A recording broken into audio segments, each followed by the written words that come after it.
갑자기 절단된다고 하는데 그 이유가 뭔지 취재해봤습니다. 많은 사람들이 건강을 위해 선택하는 자전거. 그런데 믿고 탔던 자전거가 수상하다? 일어나기 전엔 아무도 몰랐던 위협. 두 동강 나는 자전거 때문에 2006년엔 심지어 사망사고까지 발생했는데 멀쩡히 잘 타고 다녔던 자전거가 갑자기 반토막이 난다면 소비자는 불안하다. 그건 진짜 거품이고 불량이죠. 자전거 막 달리다 프레임 나가봐요. 그냥 나가 떨어지죠. 심각하죠. 저 사람 잡는 자전거 아닌가요? 위험한 자전거의 속사정, 과연 진실은? 가장 중요한 뼈대를 이루는 부위이기 때문에 목숨과 연관돼 있는 건데 프레임이 부러진다라고 하는 것은 있을 수 없는 일이죠. 올해로 8년째 자전거로 출퇴근을 한다는 김지호 씨. 그는 작년에 구입한 자전거 때문에 걱정이 많다. 올해 2월 달에도 그렇고 프레임 사고가 있더라고요. 같은 제조사에서 나온 똑같은 제품들이 이유 없이 반토막 난다는데 제 것도 언제 끊어질지 몰라는 이제 불안감? 이제 프레임들이 점검돼가지고 이제 나와야 되는데 그 소비자는 사면은 어떤 건지 모르잖아요. 그 부분에서 많이 유독 앞부분이 절단된다는 자전거.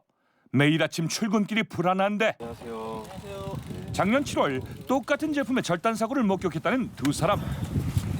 핸들을 잡은 상태로 바닥까지 그냥 주저앉으신 거예요. 아, 핸들을 그대로 잡은 상태로? 잡은 이 상태로 그냥 엎어지신 거예요. 그냥 달리다 중간에 그냥 그 상태로. 주행 중 갑자기 자전거가 부러졌는데 구입한 지 한 달 만에 벌어진 사고였다. 발을 빼면서 네. 여기가 이제 잘린 데 낀 거죠. 그러니까 이렇게 됐으니까 넘어지니까 이렇게 하면서 딱 걸린 거예요. 빼다가 이 찢어진 프레임이 이 다리를 감고 그래서 내려간 그 거죠. 상처가 탁탁탁 이런 식으로. 프레임이 끊어지면서 운전자의 정강이에 큰 상처까지 남겼는데 보면 이게 지금 용접 부위예요. 용접 부위. 네. 용접 부위인데 용접 부위 안에 녹이 슬어 있죠. 이게 지금 녹이 나 있다고요. 그냥 잘린 게 아니고 녹이 생겨 있다고 안에서 이렇게. 두 사람은 현재 자전거 불량을 의심하는 상황. 근데 저희들은 거기에 납득할 수 없는 게 사고가 났던 것도 아니고 그냥 평범하게 이런 자전거들을 그냥 남들 똑같이 다니는 도로 길이고 한 달도 안 된 자전거가 그렇게 부러진다는 건 솔직히 상상도 못하는 거거든요. 처참하게 두 동강 난 자전거. 하지만 여기서 끝이 아니었다. 같은 제조사의 또 다른 모델 역시 절단 사고가 잦았는데 판매하는 사람들도 우려하는 상황. 내구성의 문제도 이제 있고요. 솔직히 말씀드려서 추천드리고 싶지는 않습니다. 너무 경량화 위주로 가다 보니까 이제 접합 부위에서 크랙이 나는 걸로 알고 있어요. 박지원 씨 역시 구입한 자전거가 두 달 만에 절단됐다. 정지되어 있던 택시와 충돌했다는데 앞에 타이어부터 부딪히고 이제 얘는 이제 저는 떨어져 나가고 얘는 여기서 쓰러졌고. 작은 충격이었지만 용접 부위가 통째로 떨어져 나갔다. 그런 거 보면 앞쪽이 좀 원래 약한 건지 싶기는 하죠. 네. 박지원 씨 역시 자전거의 내구성을 의심하는데 믿고 구입한 소비자들은 불안감 속에서도 탈 수밖에 없는 현실. 해당 제조사 제품들 문제는 없는지 전문가를 찾았다. 크랙 같은 게 좀 발견이 되네요. 깨져 있어요, 여기? 예, 살짝 이제 이쪽으로 실금이 이렇게 이어져 있네요. 김지호 씨의 자전거는 이미 균열이 진행된 상태. 이번엔 박지원 씨의 자전거도 확인해 보았다. 뭐 용접 상태가 이렇게 썩 매끄럽게 돼 있는 용접 상태는 아니에요. 아주 숙련된 그러한 용접사가 용접했다고 보기에는 예, 조금 이제 질이 좀 많이 떨어집니다. 육안으로도 훤히 보이는 기포 자국. 네네. 절단의 원인이 될 수도 있다는데 이제 용접이 부실하니까 당연히 이제 프레임이 부러질 수밖에 없겠죠. 프레임 절단의 원인, 자전거를 연구한 공학 박사는 어떻게 볼까? 구조적인 문제라기보다는 제조상의 결함, 재료의 결함 두 가지 정도로 이렇게 압축해서 생각할 수가 있겠습니다.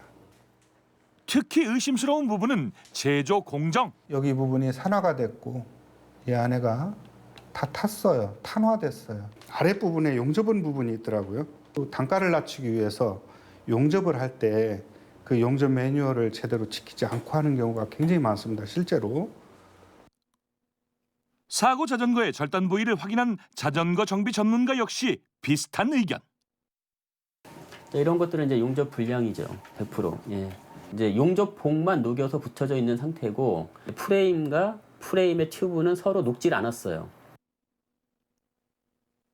절단된 프레임 사진만으로도 용접 부위에 문제점이 드러났는데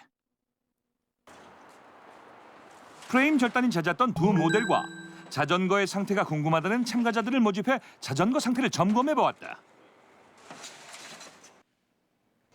모두 4개의 제조사에서 만들어진 6개 제품. 자전거의 속사정을 훤히 들여다볼 수 있다는 비파괴 검사를 진행했다. 과연 결과는? 여기 보시면 여기 한번 보세요. 보시면 지금 그 검게 나왔잖아요. 이렇게 점점점점 나왔잖아요. 여기 기공입니다. 기공. 용접부에 공기방울이 들어간 결함이 확인됐고 또 다른 제품에서도 프레임 속 균열이 발견됐다. 상태가 양호한 제품과 비교하자 확연히 다른 모습. 총 6개의 제품을 검사한 결과 3개의 제품에서 문제가 나타났는데 사고가 잦았던 제조사의 제품은 모두 용접 불량 판정을 받았다. 기공이나 크랙이 발생돼가지고 불량 상태입니다. 크랙 있는 거는 이제 일단 찢어진 상태니까요. 어떤 힘을 좀 받으면 부러지든가 절단이 되든가 터지든가 그렇게 되는 거죠.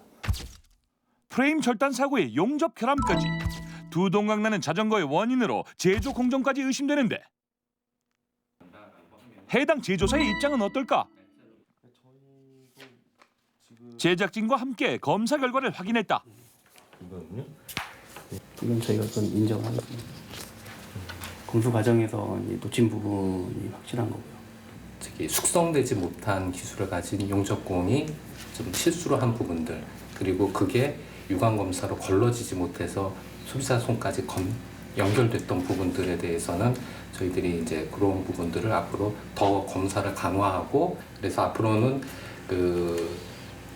또 비파괴 검사라든가 용접 부위에 대한 유관 검사라든가 이런 것들 더 엄격하게 강화하도록 하겠습니다.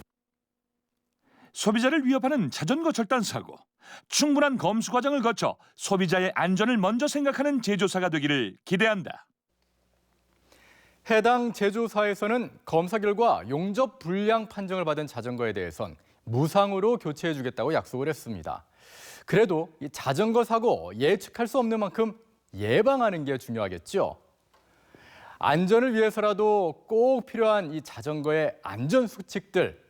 도로를 지나다가 잘못하게 되면 범칙금까지 낼 수도 있다는데요. 우리가 잘 몰랐던 이 자전거 안전 수칙에 대해서 알아봤습니다. 자전거 인구가 늘어날수록 점점 더 다양해지는 자전거 사고. 순간의 방심이 대형 사고로 이어지기도 하는데 자전거를 타다 큰 사고를 경험했다는 최재현 씨.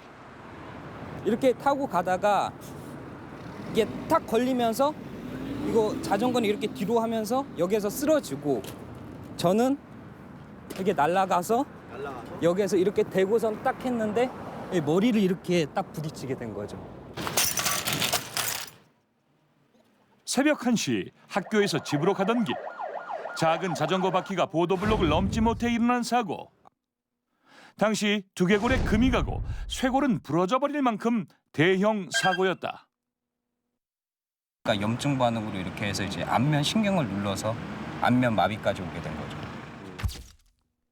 안면 마비 증상은 6개월간 지속됐는데 사고 후 최재현 씨는 느낀 점이 있다.